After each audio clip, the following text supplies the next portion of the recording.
ശ്രീലങ്കൻ തീരത്ത് Iran യുദ്ധക്കപ്പൽ America മുക്കിയതിന് പിന്നാലെ സംഘർഷം രൂക്ഷമാകുന്നു. അമേരിക്ക ചെയ്തത് ക്രൂരതയെന്നും അങ്ങേയറ്റം ഖേദിക്കേണ്ടി വരുമെന്നുമാണ് ഇറാന്റെ മുന്നറിയിപ്പ്. ടെലവീവിലും ജെറുസലേമിലും ഇറാൻ മിസൈൽ ആക്രമണം ശക്തമാക്കി. ഇറാന്റെ മിസൈൽ കേന്ദ്രങ്ങൾ ലക്ഷ്യമിട്ട് അമേരിക്കയും ആക്രമണം കടുപ്പിക്കുകയാണ്. പശ്ചിമേഷ്യയിലും ആശങ്ക ഒഴിഞ്ഞിട്ടില്ല. യുദ്ധം ഇസ്രായേലിനും അമേരിക്കയ്ക്കും ചരിത്ര നേട്ടമാകുമെന്നാണ് നെതന്യാഹുവിന്റെ ഓഫീസ് പ്രതികരിച്ചത്. വിവരങ്ങളുമായി ന്യൂസ് ഡെസ്കിൽ നിന്ന് കാർത്തിക് ചേരുന്നുണ്ട്. കാർത്തിക്, ഇത് യുദ്ധം 6ാം ദിവസത്തിലേക്ക് കടക്കുമ്പോൾ സംഘർഷം കൂടുതൽ രൂക്ഷമാകുന്നൊരു സാഹചര്യം, അതായത് ഇറാനെ കൂടുതൽ പ്രകോപിപ്പിക്കുന്നു അമേരിക്ക, യുദ്ധക്കപ്പൽ മുക്കുന്നു. അതിന് പിന്നാലെ അമേരിക്കയ്ക്കെതിരെ ശക്തമായ താക്കീതുമായി മുന്നറിയിപ്പുമായി ഇറാൻ രംഗത്തെത്തുന്നു. എന്താണ് ഇപ്പോഴത്തെ സാഹചര്യം? യുദ്ധം ഒരാഴ്ചയിലേക്ക് അടുക്കുമ്പോഴും ഇരുഭാഗത്തും വിട്ടുവീഴ്ചയ്ക്കോ ഒരു സമവായത്തിനുള്ള സാധ്യതയ്ക്കോ വഴി തുറക്കുന്നില്ല എന്നതാണ് ഏറ്റവും ഗൗരവമായി ആശങ്കപ്പെടുത്തുന്നത്. കഴിഞ്ഞ ദിവസം കടലിലുണ്ടായ ആക്രമണമാണ് ഇറാനെ കൂടുതൽ പ്രകോപിപ്പിച്ചത്. ഇറാന്റെ പടക്കപ്പൽ അത് അമേരിക്ക ആണവ അന്തർവാഹിനിയുടെ സഹായത്തോടെ ആക്രമിച്ച് മുക്കുകയായിരുന്നു. 180ഓളം സെയിലർമാരാണ് അതിൽ ഉണ്ടായിരുന്നത്. 87 പേരുടെ മൃതദേഹങ്ങൾ ഇതുവരെ ലഭിച്ചു. 61 പേരെ കാണാനില്ല.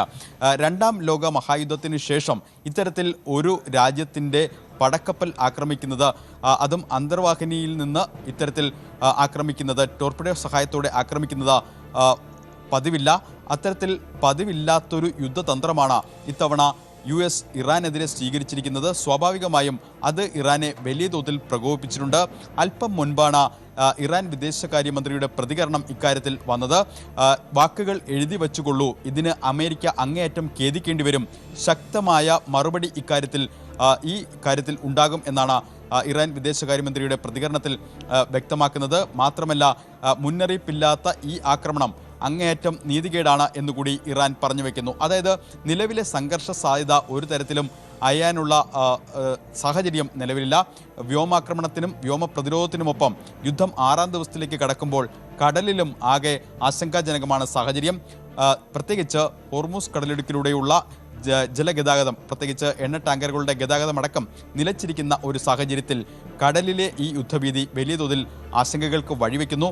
അത് ഇന്ത്യക്കും ചൈനയ്ക്കും അതോടൊപ്പം തന്നെ മറ്റ് ഏഷ്യൻ രാജ്യങ്ങൾക്കും വലിയ ഭീഷണികളും ഉയർത്തുന്നു. കാരണം ഈ വഴി എണ്ണക്കടത്തിന് നിർണായകമാണ്. ഇന്ത്യയുടെ പതാക ഉള്ള ഏതാണ്ട് 37 കപ്പലുകൾ ഇപ്പോഴും ഹോർമൂസ് കടലിടുക്കിൽ കുടുങ്ങിക്കിടക്കുകയാണ്. അവർക്ക് യാത്ര ചെയ്യാൻ സാധിക്കുന്നില്ല. ഏതാണ്ട് 20,000-ഓളം സെയിലർമാർ, ആകെ വിവിധ രാജ്യങ്ങളിലെ സെയിലർമാർ ഈ എണ്ണ ടാങ്കറുകളിൽ ഇവിടെ കുടുങ്ങിക്കിടക്കുന്നു. അതോടൊപ്പം തന്നെ ഇന്ത്യയിൽ നിന്ന് ഏതാണ്ട് 1037 സെയിലർമാർ. അത്തരത്തിൽ ആശങ്കാജനകമായ ഒരു സാഹചര്യമാണ് ഓരോ ദിവസം കഴിയുമ്പോഴും യുദ്ധത്തിന്റെ കാര്യത്തിൽ ഉണ്ടാകുന്നത്. ഹോർമൂസ് കടലിടുക്ക് വഴി ഏതെങ്കിലും കപ്പലുകൾ കടക്കാൻ ശ്രമിച്ചാൽ കാർത്തിക്, കാരണം ഇന്ത്യയുടെ അഭ്യർത്ഥന പ്രകാരം അല്ലെങ്കിൽ ഇന്ത്യയുടെ ക്ഷണപ്രകാരം നാവികാഭ്യാസത്തിനെത്തിയ ഇറാനിയൻ കപ്പലാണ് US ആക്രമണത്തിൽ തകർന്നതെന്നാണ് പുറത്തു വന്ന വിവരം. പ്രത്യേകിച്ച് ഈ പശ്ചിമേഷ്യൻ മേഖലയിൽ നടക്കുന്ന യുദ്ധത്തിൽ ഇന്ത്യയെ കൂടി അമേരിക്ക അതിലേക്ക് അടുപ്പിക്കുന്നുവെന്നൊരു ആക്ഷേപം കൂടി ഉയരുന്നുണ്ട്. ഈ വിഷയത്തിൽ ഇന്ത്യയുടെ ഭാഗത്തുനിന്ന് പ്രതികരണം ഉണ്ടായിട്ടുണ്ടോ? ഇന്ത്യയുടെ ഭാഗത്ത് നിന്ന് വ്യക്തതയുള്ള പ്രതികരണങ്ങൾ വരേണ്ടതുണ്ട്. അതുതന്നെയാണ് ഏവരും ഉറ്റുനോക്കുന്നതും. പ്രത്യേകിച്ച് ഈ ആക്രമണവുമായി ബന്ധപ്പെട്ട വിശദാംശങ്ങൾ പരിശോധിച്ചു വരുന്നു എന്ന പ്രതികരണമാണ് ഉണ്ടായത്.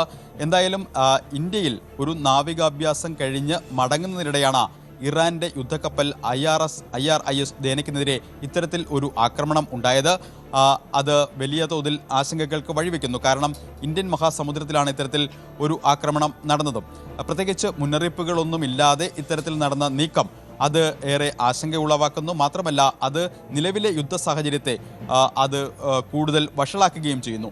എന്തായാലും ഇന്ത്യയുടെ പ്രതികരണം എവരും ഉറ്റുനോക്കുന്നുണ്ട്. അതോടൊപ്പം തന്നെ ഒമാൻ വിദേശകാര്യമന്ത്രി അടക്കം ഈ യുദ്ധം അവസാനിപ്പിക്കണം എന്നൊരു ആവശ്യവുമായി മുന്നോട്ട് വന്നിട്ടുണ്ട്. പക്ഷേ അത്തരത്തിലുള്ള പ്രതികരണങ്ങളോടൊന്നും തന്നെ അനുകൂലമായ ഒരു മറുപടി ഇറാൻ്റെ ഭാഗത്ത് നിന്ന് ഉണ്ടാകുന്നില്ല.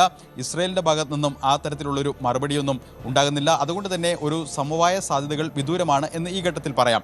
എങ്കിലും ചൈനയുടെ ഭാഗത്ത് നിന്നും ചില ഇടപെടലുകൾ ഉണ്ടായിരിക്കുന്നു. ചൈനീസ് വിദേശകാര്യമന്ത്രി സൗദി തലവനുമായി സംസാരിച്ചു.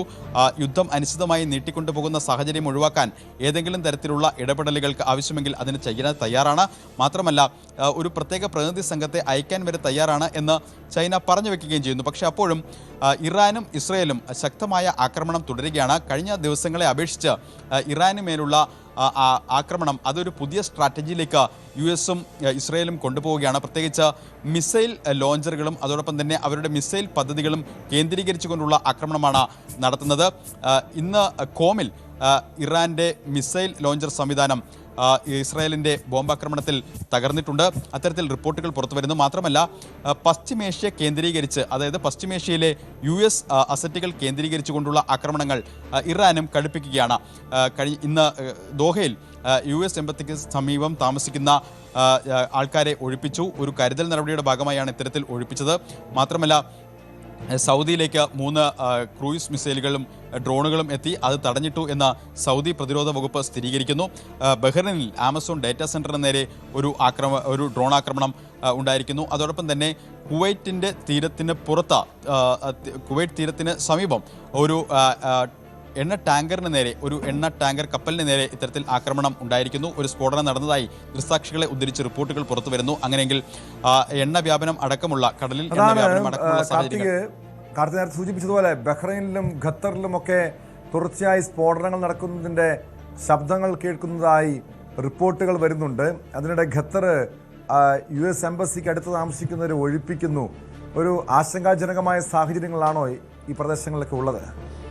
കഴിഞ്ഞ 5 ദിവസങ്ങളിലും പശ്ചിമേഷ്യ കലുഷിതമായിരുന്നു. പ്രത്യേകിച്ച് വ്യോമ പ്രതിരോധ സംവിധാനങ്ങൾ ഉപയോഗിച്ച് ഭൂരിഭാഗം വ്യോമാക്രമണങ്ങളും തടുക്കാനായി എങ്കിൽ കൂടിയും ഈ അവശിഷ്ടങ്ങൾ വീണ് സൗദിയിലടക്കം ആരാംകോയിലടക്കം തീപിടുത്തമുണ്ടായതും സ്ഫോടനമുണ്ടായതുമൊക്കെ നമുക്ക് മുന്നിലുണ്ട്. പക്ഷേ ആ ദിവസങ്ങളിൽ ഉണ്ടായ സാഹചര്യത്തെ അപേക്ഷിച്ച് ഇന്ന് കാര്യങ്ങൾ അത്രത്തോളം കലുഷിതമല്ല. എങ്കിൽ കൂടിയും ആശങ്ക ഒഴിയുന്നില്ല. പശ്ചിമേഷ്യ കേന്ദ്രീകരിച്ചുകൊണ്ടുള്ള ആക്രമണങ്ങൾ അത് ഇറാൻ ശക്തമായി തന്നെ തുടരുകയും ചെയ്യുന്നു. പ്രത്യേകിച്ച് ആ കാര്യത്തിലൊക്കെ യൂറോപ്യൻ രാജ്യങ്ങളുടെ ഇടപെടലുകളുടെ സ്വഭാവവും ഇന്ന് മാറിയിരിക്കുന്നു എന്നതാണ് ഏറ്റവും ശ്രദ്ധേയം.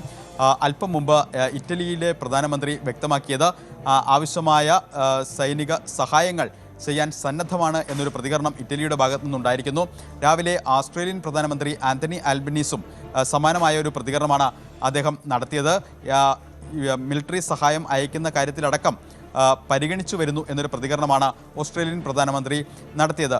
അങ്ങനെ സൈപ്രസിൽ, അതായത് ബ്രിട്ടീഷ് അധീനതയിലുള്ള സൈപ്രസിലെ എയർബേസിന് നേരെ ഉണ്ടായ ആക്രമണം, അത് ബൈറൂട്ടിൽ നിന്നാണ് അത്തരത്തിലൊരു ആക്രമണം ഉണ്ടായത് എന്ന് ഇന്ന് വാർത്തകൾ പുറത്തു വരുന്നു. ആ ആക്രമണത്തിൻ്റെ കൂടി പശ്ചാത്തലത്തിൽ യൂറോപ്യൻ യൂണിയൻ കൂടുതൽ മിലിറ്ററി എയ്ഡിനെ സൈപ്രസിലേക്ക് വിന്യസിക്കും എന്ന തരത്തിലുള്ള റിപ്പോർട്ടുകളും പുറത്തു വരുന്നു. അത്തരത്തിൽ കൂടുതൽ യൂറോപ്യൻ രാജ്യങ്ങൾ അടക്കം ഈ വിഷയത്തിൽ സജീവമായി ഇടപെടുന്നു. മാത്രമല്ല പശ്ചിമേഷ്യൻ രാജ്യങ്ങൾക്ക് ആവശ്യമായ വ്യോമ പ്രതിരോധ സഹായങ്ങൾ നൽകാമെന്നാണ് ഇറ്റാലിയൻ പ്രധാനമന്ത്രി കൂടി അല്പം മുമ്പ് വ്യക്തമാക്കിയിരിക്കുന്നത്. അങ്ങനെ സാഹചര്യങ്ങൾ കൂടുതൽ കലുഷിതമാകുന്നു. കൂടുതൽ രാജ്യങ്ങൾ ഈ വിഷയത്തിൽ അവരുടെ നേരത്തെ ഉണ്ടായിരുന്ന മൃദു സമീപനം നീക്കിവെച്ച് ഒരു ചുവട് കൂടി മുന്നോട്ട് വെച്ചുള്ള പ്രതികരണങ്ങൾ നടത്തിയിരിക്കുന്നു എന്നതാണ് ഏറ്റവും ശ്രദ്ധേയം. എന്തായാലും ഇസ്രയേൽ കേന്ദ്രീകരിച്ച് ഇറാനും മിസൈൽ ആക്രമണം ശക്തമാക്കുകയാണ്. ടെല്ലവീവിലും ജെറുസലേമിലും വളരെ ശക്തമായ മുന്നറിയിപ്പാണ് നൽകിയിരുന്നത്. ഏതാണ്ട് ലക്ഷക്കണക്കിന് ആളുകൾ അവിടെ ബങ്കറിലാണ് ഇപ്പോഴും കഴിയുന്നത്. ആദ്യ 5 ദിവസത്തിന് ശേഷം ഇസ്രായേൽ പല കാര്യങ്ങളിലും ചെറിയ തോതിൽ നിയന്ത്രണങ്ങളിൽ ഇളവ് വരുത്താൻ തീരുമാനിച്ചിരുന്നു. കഴിഞ്ഞ ആദ്യത്തെ 5 ദിവസം പൊതു ചടങ്ങുകൾ നടത്തുന്നതിന് വിലക്കുണ്ടായിരുന്നു. എന്നാൽ ആ വിലക്കിന് ഏർപ്പെടുത്തിയ നിയന്ത്രണങ്ങൾ അത് മെല്ലെ മെല്ലെ നീക്കുകയാണ്. മാത്രമല്ല ഇസ്രായേലിൻ്റെ പ്രധാനപ്പെട്ട വിമാനത്താവളമായ ബെൻ ഗൂറിയോൺ എയർപോർട്ട്, ആ എയർപോർട്ടിൽ നിന്ന് ആദ്യ സർവീസും നടന്നിരിക്കുന്നു. അത്തരത്തിൽ ഒരു വശത്ത് ചില തോതിലുള്ള ഇടപെടലുകൾ ഫലം കാണുന്നു. പക്ഷേ മറുവശത്ത് യുദ്ധം ശക്തമായി തുടരുകയാണ്. ഏതായാലും അമേരിക്കയുടെ ഭാഗത്തു നിന്നും ഇസ്രായേലിൻ്റെ ഭാഗത്തു നിന്നും ഉണ്ടാകുന്ന പ്രതികരണങ്ങൾ ഉടനൊന്നും ഒരു യുദ്ധം അവസാനിക്കുന്ന ലക്ഷണങ്ങളിലേക്കല്ല കാര്യങ്ങൾ പോകുന്നത് എന്ന് വ്യക്തമാക്കുന്നു. കാരണം കഴിഞ്ഞ ദിവസം ട്രംപിനോട് ഈ യുദ്ധവുമായി ബന്ധപ്പെട്ട ചോദ്യങ്ങൾ ചോദിക്കുമ്പോൾ വലിയ തോതിലുള്ള പിന്തുണയാണ് ഇക്കാര്യത്തിൽ അമേരിക്കൻ സൈന്യത്തിന് ലഭിക്കുന്നത് എന്നും 10-ൽ എത്ര മാർക്ക് ഇതിന് നൽകുമെന്ന് ചോദിച്ചപ്പോൾ അമേരിക്കൻ സൈന്യത്തിന് ഇപ്പോൾ 15 മാർക്ക് നൽകേണ്ട സാഹചര്യമാണ് ഉരുത്തിരിഞ്ഞിരിക്കുന്നത് എന്നതടക്കം അമേരിക്കൻ സൈന്യത്തെ പുകഴ്ത്തിക്കൊണ്ടുള്ള വാക്കുകളാണ് US പ്രസിഡന്റ് ഡൊണാൾഡ് ട്രംപ് പറഞ്ഞത്. മാത്രമല്ല ട്രംപിന് ഇന്ന് സെനറ്റിൻ്റെ കൂടി പിന്തുണ ലഭിച്ചിരിക്കുന്നു. യുദ്ധം അവസാനിപ്പിക്കുന്നതുമായി ബന്ധപ്പെട്ട പ്രമേയം സെനറ്റ് തള്ളിയിരിക്കുന്നു. 47-നെതിരെ 53 വോട്ടുകൾക്കാണ് ഈ പ്രമേയം തള്ളിയത്. ഇത് സ്വാഭാവികമായും നിലവിലെ നിലപാടുകൾക്ക് ട്രംപിൻ്റെ കാര്യത്തിൽ കരുത്ത് കൂട്ടുന്ന ഒരു സാഹചര്യമാണ് ഒരുക്കുന്നത്. സ്വാഭാവികമായും ഇസ്രയേലും കടുത്ത നടപടിയിലേക്ക് തന്നെയാണ്. അതായത് ചില ഒറ്റപ്പെട്ട ശബ്ദങ്ങൾ ട്രംപിനെതിരെ ഉയർന്നിരുന്നു. ഈ യുദ്ധം അനാവശ്യമാണ്, യുദ്ധവുമായി അമേരിക്ക മുന്നോട്ട് പോകുന്നതിനെ ട്രംപിനെ രൂക്ഷമായി വിമർശിച്ചുകൊണ്ട് പ്രതിപക്ഷത്തെ ചില നേതാക്കൾ തന്നെ രംഗത്തെത്തിയിരുന്നു. പക്ഷേ ഈ സെനറ്റിൽ ഈ പ്രമേയം തള്ളിയതോടുകൂടി യുദ്ധവുമായി മുന്നോട്ട് പോകാൻ അല്ലെങ്കിൽ തൻ്റെ നിലപാടുമായി മുന്നോട്ട് പോകാൻ ട്രംപിന് കരുത്തു പകരുന്നു എന്നല്ലേ മനസ്സിലാക്കേണ്ടത്. പക്ഷെ അങ്ങനെയെങ്കിൽ ഇറാൻ്റെ ഭാഗത്തു നിന്നും സമാനമായ രീതിയിൽ തന്നെ തിരിച്ചടികൾ ഉണ്ടാകാം. അത് ഏതൊക്കെ രാജ്യങ്ങൾക്കാണ്? കാരണം അമേരിക്കയേക്കാൾ കൂടുതൽ നാശനഷ്ടങ്ങൾ അല്ലെങ്കിൽ ഇതിൻ്റെ തിരിച്ചടികൾ ഉണ്ടാകാൻ സാധ്യതയുള്ളത് ഇസ്രായേലിന് തന്നെയല്ലേ? എന്താണ് ഇസ്രായേലിലേക്കുള്ള ഇറാൻ്റെ ഒരു കടന്നുകയറ്റം അല്ലെങ്കിൽ ഇസ്രായേൽ കേന്ദ്രീകരിച്ചുള്ള ഇറാൻ്റെ ആക്രമണം എങ്ങനെയാണ്? അതോടൊപ്പം ഗൾഫ് രാജ്യങ്ങൾ വലിയ നാശനഷ്ടങ്ങൾ സ്വാഭാവികമായി സംഭവിക്കുന്നത് ഗൾഫ് രാജ്യങ്ങൾക്ക് തന്നെയാണ്. ഗൾഫ് രാജ്യങ്ങളാണ് വലിയ ആളപായവും സംഭവിക്കുന്നത്. പുതിയതായി റിപ്പോർട്ട് കാരണം ഇന്നലെ വരെയും ഏകദേശം 1700ഓളം ആളുകൾ മരിച്ചു, യുദ്ധത്തിൽ കൊല്ലപ്പെട്ടു എന്ന റിപ്പോർട്ടുകൾ പുറത്തു വന്നിരുന്നു. പുതിയതായി എന്തെങ്കിലും അതുപോലുള്ള ആൾനാശങ്ങൾ, വലിയ നാശനഷ്ടങ്ങൾ സംഭവിച്ചതായി റിപ്പോർട്ടുകളുണ്ടോ കാർത്തികേ? ഇസ്രയേൽ ലെബനനിൽ നടത്തിയ ആക്രമണത്തിൽ 6 പേർ കൊല്ലപ്പെട്ടു എന്ന റിപ്പോർട്ടുകളാണ് ഏറ്റവും പുതുതായി പുറത്തു വരുന്നത്. അത് ഒരു ഗ്രാമത്തിൽ നടത്തിയ ആക്രമണമാണ്. അവിടെ ഒരു കുടുംബത്തിലെ 4 പേർ ഉൾപ്പെടെ 6 പേർ കൊല്ലപ്പെട്ടു എന്നാണ് കഴിഞ്ഞ മണിക്കൂറുകളിൽ പുറത്തു വരുന്ന ആൾനാശം സംബന്ധിച്ച കണക്കുകൾ. മാത്രമല്ല ഇതുവരെ ഇറാനിൽ ഏകദേശം 1045 പേർ കൊല്ലപ്പെട്ടു എന്ന റിപ്പോർട്ടുകളും പുറത്തു വരുന്നു. ഇത്തരത്തിൽ ഇറാന് മേൽ ആക്രമണം ഇസ്രയേൽ ശക്തമാക്കുകയാണ്. സമാനമായ രീതിയിൽ തന്നെ പ്രത്യാക്രമണം നടത്തുകയാണ് ഇറാനും. ഏതാണ്ട് ബെയ്റൂട്ടിൽ ഇസ്രയേൽ ആക്രമണം ശക്തമാക്കുമ്പോൾ ടെഹ്റാനിലടക്കം വിവിധ നഗരങ്ങളിൽ ഏറ്റവും പുതിയ കണക്കുകൾ അനുസരിച്ച് 174 നഗരങ്ങളിൽ ഇറാൻ്റെ വിവിധ നഗരങ്ങളിൽ ഈ ആക്രമണം, ഇസ്രായേലിൻ്റെ ആക്രമണം അത് വലിയ തോതിൽ ബാധിച്ചിരിക്കുന്നു. അത് വലിയ നാശമുണ്ടാക്കി. അല്പം മുമ്പ് പുറത്തു വന്ന ചില ഇറാൻ മാധ്യമങ്ങൾ വ്യക്തമാക്കുന്നത് അവിടുത്തെ കുടിവെള്ള വിതരണത്തിനും അതോടൊപ്പം തന്നെ എനർജി ഇൻഫ്രാസ്ട്രക്ചറിനും അടക്കം ഈ ആക്രമണത്തിൽ വലിയ തോതിൽ നാശനഷ്ടങ്ങൾ ഉണ്ടായി. പല സ്ഥലത്തും കുടിവെള്ള ക്ഷാമം നേരിടുന്നു. സ്വാഭാവികമായും പല നഗരങ്ങളും ഇരുട്ടിലാണ്. അത്തരത്തിൽ കരുതലോടെ ജലം ഉപയോഗിക്കണമെന്നും ഇത്തരത്തിൽ എനർജി മേഖലയിൽ പ്രത്യേകിച്ച് ഊർജ്ജവുമായി വൈദ്യുതി തകരാറ് ഉണ്ടാകുമ്പോൾ അക്കാര്യങ്ങളിലും പ്രത്യേക ശ്രദ്ധ ചെലുത്തണമെന്നും സാഹചര്യങ്ങൾ വിശദീകരിച്ചുകൊണ്ടാണ് ഇറാൻ മാധ്യമങ്ങൾ ഇക്കാര്യം റിപ്പോർട്ട് ചെയ്യുന്നത്. അതായത് ഇസ്രയേൽ ആക്രമണം ഒരു പടി കൂടി കടുപ്പിക്കുന്നു. ഇസ്രയേലും അമേരിക്കയും ആദ്യഘട്ടം മുതൽ തന്നെ ലക്ഷ്യം വെച്ചത് ഇറാനിൽ ഒരു ഭരണമാറ്റമാണ്. പക്ഷേ അത് ഉടൻ സാധ്യമാകാനുള്ള സാധ്യതകൾ കുറവാണ്. ആയത്തുള്ള അലി ഖമനേയുടെ ഫെയർവെൽ, അദ്ദേഹത്തിൻ്റെ അവസാനവട്ട ചടങ്ങുകൾ കഴിഞ്ഞ ദിവസം വൈകിട്ടാണ് നിശ്ചയിച്ചിരുന്നത്. ആ ചടങ്ങ് പോലും മാറ്റുന്ന സ്ഥിതിയിലേക്ക് കാര്യങ്ങൾ രൂക്ഷമാകുന്നു. അത്തരത്തിൽ ഒരു പൊതു ചടങ്ങ് നടത്തിയാൽ അതിന് നേരെ വരെ ആക്രമണം ഉണ്ടാകും എന്ന് ഇറാൻ ഭയപ്പെടുന്ന തലത്തിലേക്ക് കാര്യങ്ങൾ എത്തുന്നു. അങ്ങനെ ഒരു സാധാരണഗതിയിൽ യുദ്ധങ്ങളിൽ പാലിക്കപ്പെടാത്ത നിയമങ്ങൾ, പാലിക്കേണ്ട നിയമങ്ങളടക്കം ലംഘിച്ചുകൊണ്ടുള്ള ഇത്തരത്തിലുള്ള ആക്രമണങ്ങൾ അത് ഈ യുദ്ധത്തിൽ ഉണ്ടാകുന്നു എന്നതാണ് ഏറ്റവും ആശങ്കാജനകമായ കാര്യം. എന്തായാലും ചില ഇടപെടലുകൾ വിദേശ രാജ്യങ്ങളുടെ ഭാഗത്തു നിന്നുണ്ടാകുന്നു, പ്രത്യേകിച്ച് ചൈന അടക്കമുള്ള രാജ്യങ്ങളുടെ ഭാഗത്തു നിന്നുണ്ടാകുന്നു. ഈ ഹോർമൂസ് കടലിടുക്കിലൂടെയുള്ള ഈ ജലഗതാഗതം, പ്രത്യേകിച്ച് എണ്ണ ടാങ്കറുകളുടെ ഈ ഗതാഗതം ഏറെ നാൾ മുടങ്ങിക്കിടന്നാൽ അത് വലിയ തോതിൽ ഇന്ത്യയെ ബാധിക്കുന്നതോടൊപ്പം തന്നെ ചൈന അടക്കമുള്ള രാജ്യങ്ങളെയും ബാധിക്കും. സ്വാഭാവികമായും ആ പശ്ചാത്തലത്തിൽ കൂടി അവരുടെ ഇടപെടലുകൾ വായിച്ചെടുക്കണം. പക്ഷേ അപ്പോഴും അമ്പിനും വില്ലിനും അടിക്കില്ല എന്ന നിലപാടിലാണ് ഇറാൻ ഉള്ളത് എന്നതാണ് ഏറ്റവും ശ്രദ്ധേയം. സ്വാഭാവികമായും ഇറാൻ്റെ ഭാഗത്ത് നിന്ന് ഇനി എന്തെങ്കിലും വിട്ടുവീഴ്ചയ്ക്കുള്ള സാധ്യതകൾ ഉടൻ വരുമെന്ന് കരുതാനുള്ള സാഹചര്യവുമില്ല.